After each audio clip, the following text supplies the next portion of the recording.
اللي هيجرب طريقة الفول دي بجد هيدمنها حرفيا، مش بقولها كده بس هتدمنيها فعلا. واللي مش هيجربها بجد هيبقى فاته كتير. هنقول بسم الله ونصلي على الرسول عليه افضل الصلاة والسلام، وتعالوا نشوف الطريقة. في طاسة هنحط حوالي 4 معالق من الزيت، وهنقطع بصلاية صغيرة متقطعة مكعبات صغيرة.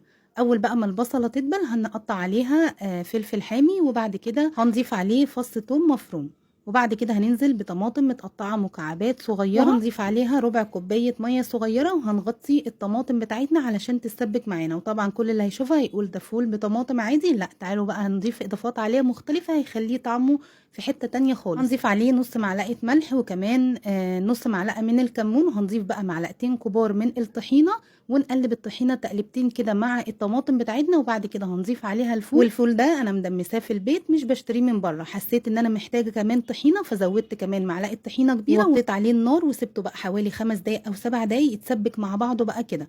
وبعد كده قطعت على الوش بصل متقطع مكعبات، وكمان فلفل حامي، وكمان ضفت حوالي معلقتين كبار من الزيتون.